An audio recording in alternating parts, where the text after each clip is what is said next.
بسم اللہ الرحمن الرحیم۔ السلام علیکم دوستو، عمرہ زائرین کے ساتھ ساتھ اقامہ ہولڈر بھی اب پاکستان میں چھٹی جا سکتے ہیں۔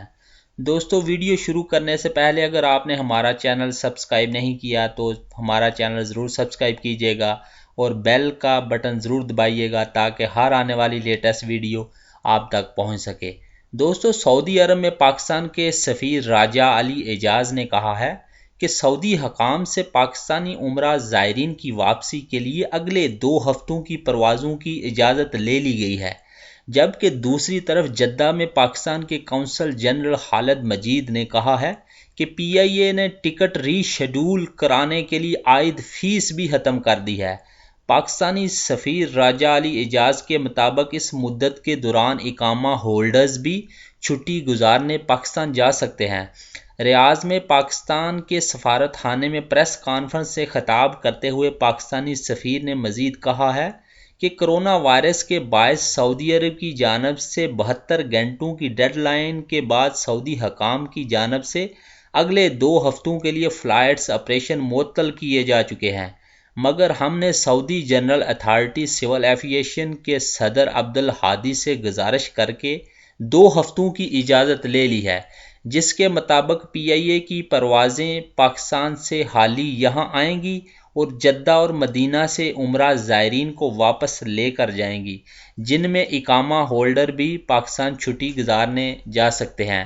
ان کا مزید کہنا یہ تھا کہ ہم نے سعودی حکام کو باور کروایا ہے کہ سعودی عرب میں تقریباً 27 لاکھ پاکستانی کام کرتے ہیں، ان کے مملکت واپس آ کر اپنی ملازمتیں جاری رکھنے کے حوالے سے اقدامات کیے جائیں۔ امید ہے اس حوالے سے بھی سعودی حکام اپنی کمیٹی کے ذریعے ہماری سفارشات کو قبول کریں گی۔ دوسری جانب جدہ میں پاکستانی قونصل جنرل خالد مجید نے کہا ہے کہ پاکستان کی درخواست پر سعودی حکام نے عمرہ آپریشن میں توسیع کی اجازت دی ہے۔ ان کے مطابق پی آئی اے اور سعودی ایئر لائنز ون وے عمرہ آپریشن جاری رکھے گی۔ خالد مجید نے بتایا ہے کہ سفری پابندی لگنے سے پہلے 10 مارچ کو مملکت میں تقریباً 42,000 پاکستانی عمرہ زائرین موجود تھے۔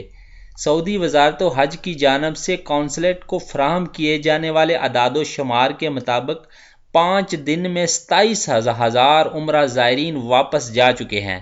مہلت ملنے کے بعد باقی 15,000 زائرین کی واپسی بھی مکمل ہو جائے گی۔ انہوں نے مزید کہا ہے کہ پی آئی اے نے ٹکٹ ری شیڈول کرانے کے لیے عائد فیس بھی ختم کر دی ہے۔ ٹکٹ ری شیڈول کرانے کے لیے فی ٹکٹ 208 ریال پہلے چارج کیے جاتے تھے۔ پی آئی اے نے 200 ریال فوری طور پر ختم کر دی ہے، جبکہ 8 ریال جو سعودی حکومت کی فیس ہے صرف وہ وصول کی جائے گی۔ انہوں نے مزید بتایا ہے کہ سعودی وزارت حج عمرہ نے سعودی ایئر لائنز سے بھی ٹکٹ ری شیڈول پر عائد فیس ختم کرنے کو کہا ہے، اس پر بھی عمل کیا جا رہا ہے۔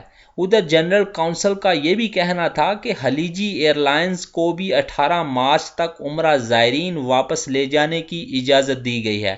انہوں نے واضح کیا ہے کہ عمرہ فلائٹس معمول کے مطابق چل رہی ہیں، تاہم ایئر لائنز کو باہر سے مسافر لانے کی قطعاً اجازت نہیں ہوگی۔ خالد مجید کے مطابق یہ تاثر غلط ہے کہ سعودی عرب میں موجود عمرہ زائرین پھنسے ہوئے ہیں۔ صرف عمان ایئر لائن کی 2 فلائٹس کا مسئلہ ہوا تھا، وہ بھی حل کیا جا رہا ہے۔ انہوں نے 2 ٹوک الفاظ میں کہا ہے کہ سعودی عرب میں کوئی پاکستانی عمرہ زائرین محصور نہیں ہے۔ سعودی حکام عمرہ زائرین کی واپسی کے لیے متحرک ہے۔ تمام ایسے اقدامات کیے جا رہے ہیں جس سے عمرہ زائرین کی واپسی ممکن ہو سکے۔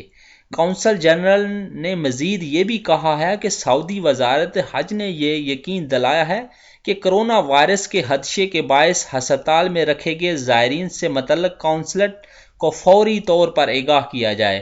دوستو، اگر ویڈیو اچھی لگے تو کمنٹ باکس میں رائے کا اظہار ضرور کیجیے گا۔ شکریہ۔ السلام علیکم ورحمۃ اللہ وبرکاتہ۔ فی امان اللہ۔